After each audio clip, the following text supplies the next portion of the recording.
ano siya, nalaglag ito siya. Pero mababa lang naman, na 3 feet lang siguro ang inakyat. 3 feet lang. Ngayon, ang tatanong, ano yung nilaglagan nyo? Lupa sir, lupa. Lupa lang? Hmm. Okay. Siguro kasi... Idol, kung pwede tayo mag-video, kung gusto nyo mag-video, wala pong problema. Ngayon, yung design ng lupa, patag lang? Patag lang siya sir. Siguro Okay. kaya lang nasaktan to, dahil ito na talagang naiapak ko. Solo lang? Oo, solo lang siya. Kasi Okay. ito nabitin ito eh. Nabitin. Oo, nabitin. Kumbaga- siya. Oo, ganyan na pagkakaano. Nagpa-x-ray kayo? Hindi na sir, hindi ko yun. Ngayon, kailan ka ba na-disgrasya? Magdadalawang buwan na to sir. Ang ano ko lang okay. ito sir, itong pamamaga, hindi mawala-wala. Pag nalimo, magbuhat ako ng mabigat, o kaya tulad naglakad ako na medyo malayo, mamamaga siya. Yung kikirot siya. Okay, alam ko na. Yung lang pinaka- Hindi na nakabalik yung talos chain mo. Pero kung sa dami ng nangilot, marami na sir. Pag ilan ako sakali, Pang-walo ka sir. tapusin natin. Higa. Alam ko na yung kaso mo.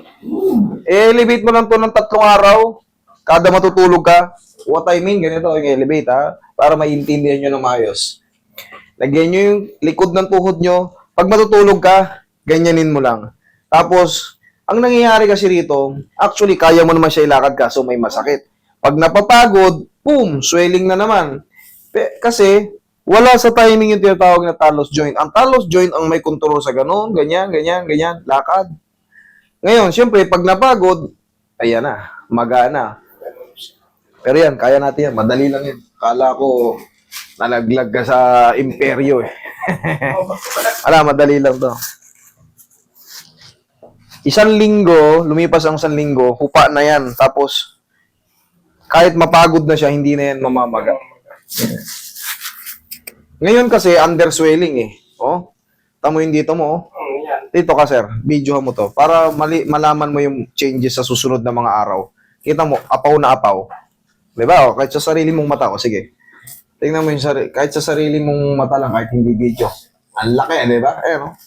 Tingnan mo sa kabila. O, tingnan mo. Sobrang lalim. Sobrang lalim naman. Lalo ka naman mag-aya pag naglakad. Sige, yun ang alisin natin, sir. Believe me, baklas yan.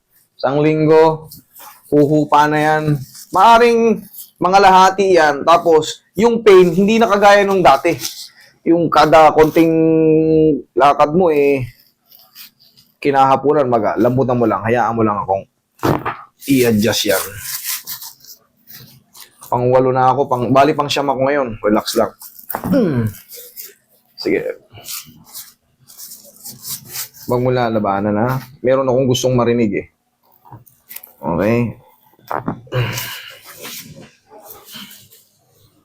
Relax lang.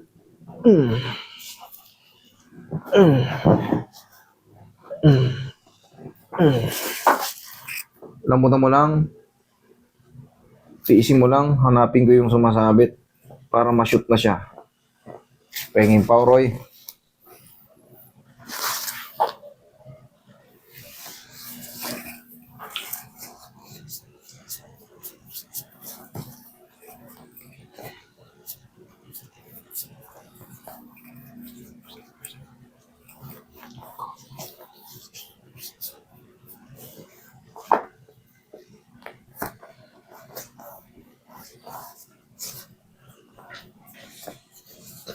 Huwag mo lang muna itong itatalon, ha?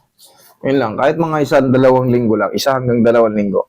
Huwag ka munang tatalon-talon. Okay, sir. Ito yung pwede sa basketball. Very good.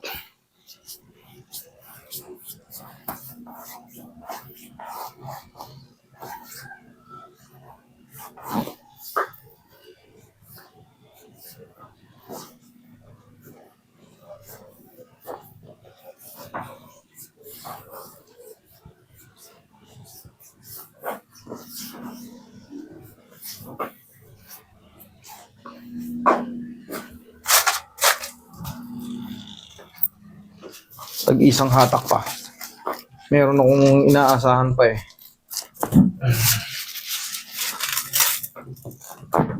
Yan.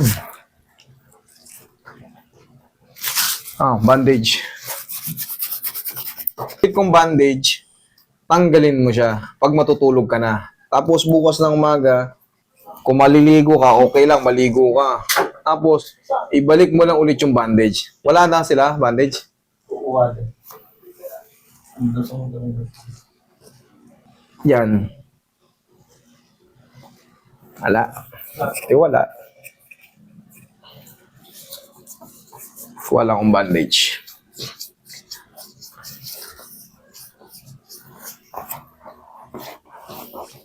Lahat ng may mga pamamaga, mas the best yan pag kino-compress.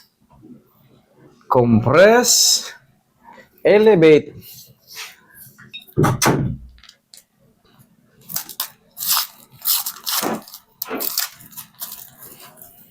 Dapat, nung pumunta pa na ako dito sa may bumurba, kung ako tumuloy. Check mo nga. Kaya wala na sila. Kaya, Nawala na yung sakit? O, di mas maganda. Oh. Oh, pasisingawin na lang yung swelling niyan, sir, kasi kita mo naman.